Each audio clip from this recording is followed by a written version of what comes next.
You're listening to The Moose and the Loose, your 10 minutes action-packed financial podcast with your host, Mike Yahoo.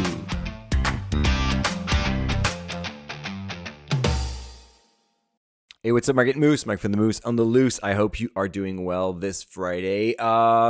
Retirement Friday. Just a quick announcement. We are closing the door to Retirement Loop after this weekend. So on Monday, June 2nd, that's the last day that you can join Retirement Loop. After that, we close the door for probably another good 6 months or something like that.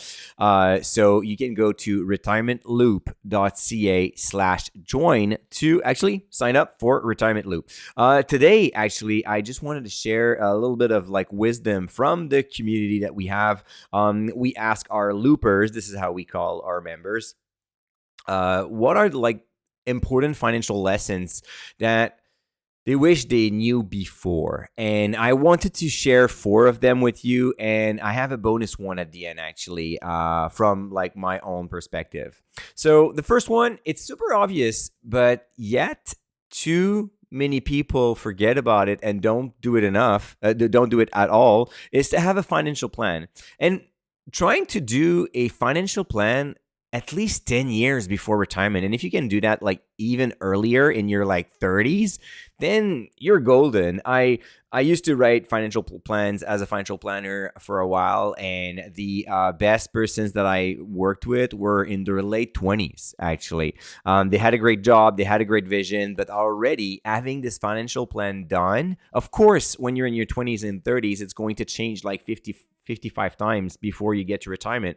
But at least you get to know what's the impact of every decision you take. So you're not just about thinking about CPP and OAS, but should you invest in RSPs or TFSAs and maximize one account in the benefit of the other, so you'll be able to try different type of stuff, know when you can retire or what's going to be the difference between retiring 3 years earlier or 3 years after the ideal date. So having a financial plan sounds super simplistic, super obvious, but not enough people are doing it.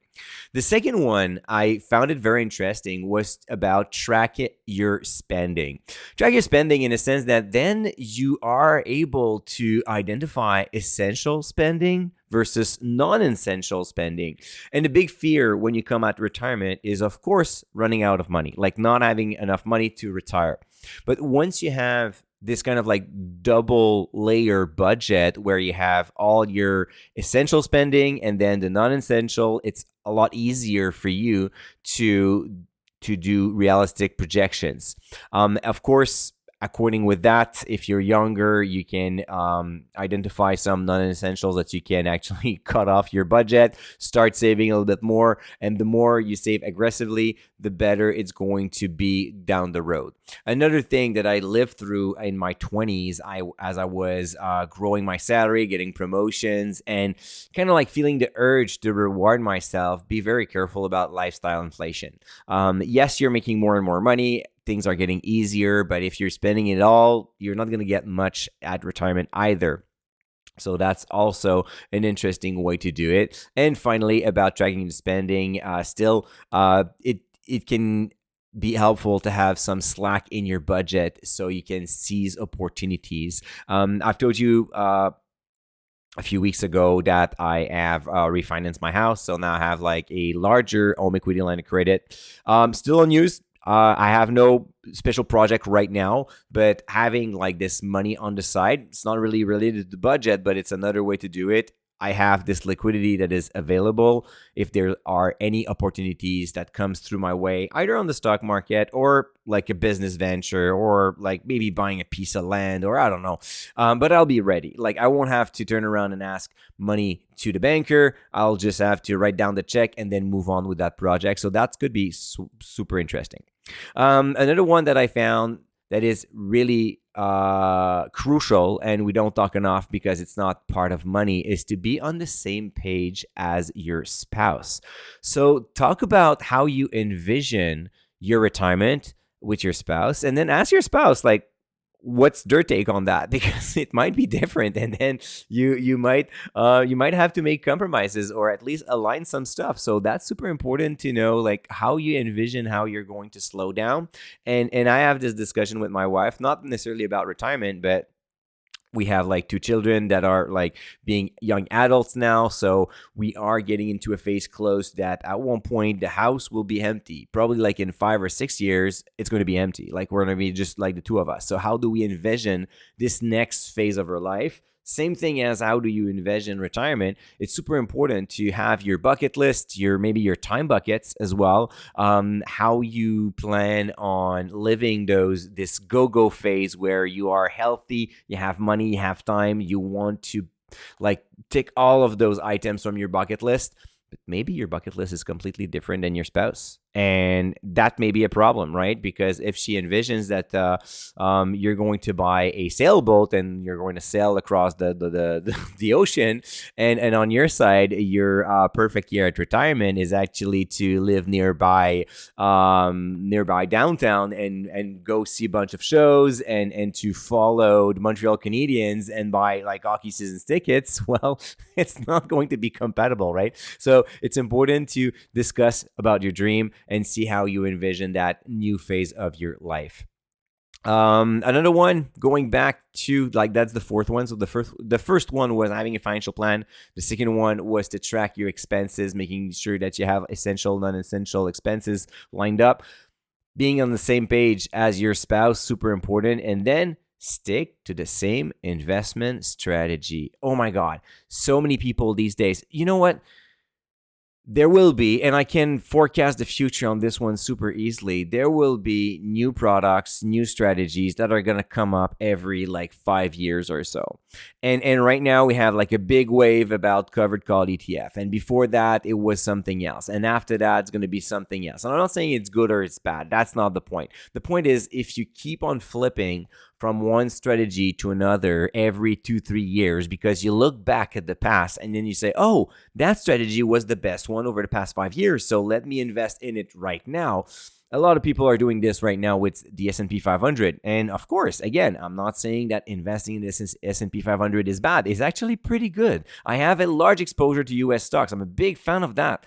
But if you're doing it based solely on the fact that over the past 5 years, that was like the best index, well, you're missing the point, because in the next 5 years, who knows which will going to be the next index. But if you're doing that, one thing is for sure, in 5 years, you're going to be flipping again your strategy and moving around your stuff. And as you do that, the only thing you do is like a bar of soap. The more you play with it, the more it shrinks. So the more you play around with your strategy, the more it shrinks. It's super obvious. Too many people are looking backward instead of looking forward. The point here is there are several strategies that work. So I'm not going to tell you which one is best for you. There are like plenty of them, and I'm not going to even argue about that. But once you have found a strategy that works, that you like, you stick on it, because the point is to get to retirement and enjoy that time, not to beat your neighbor. And if your neighbor is doing more money than you, well, good for him. That doesn't matter, right?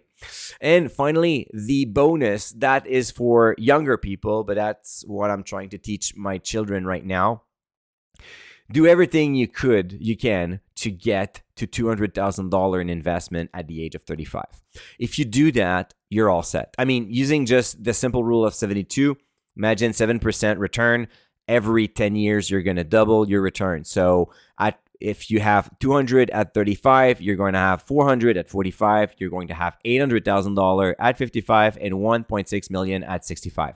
If you cannot retire on $1.6 million at the age of 65, I don't know like which kind of budget did you have, right? Like you need a lot of money to be fine. And that's good. That's okay. But you're going to be set. So focusing on putting as much money on the side as possible, focusing on not like getting into lifestyle inflation. And that's exactly what I did. Like at the age of 35, I had like $192,000. I was not at 200, but I was quite close. And fortunately for me, the market has been quite generous with us over the past 10 years. So that's also a good thing. But just to show you like simple math, how compounding could work easy for you. So if you can work like as hard as you can, make some sacrifices and save that money. And ironically, if you stop saving at the age of 35, you're going to be still good. That's kind of crazy because technically you should be continuing to save and invest. And anyways, so the 5 lessons today for retirement: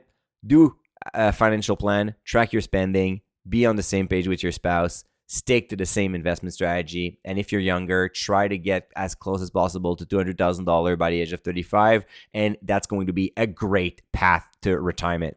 All right, Moose, that's enough for today. I hope that you will enjoy your weekend. We're going to talk again next Monday. And until then, don't forget to stay invested. Hey, welcome to the disclaimer. If you're listening to The Moose and the Loose, you cannot really expect me to give you buy or sell recommendation or financial advice, right? You're here for fun, you're here for information and some entertainment. But I am not your financial advisor, I am not your broker, so therefore I'm not liable if you're losing money after listening to the podcast. If you're looking for some advice, go see a professional. If not, you can enjoy the show and do your due diligence after it.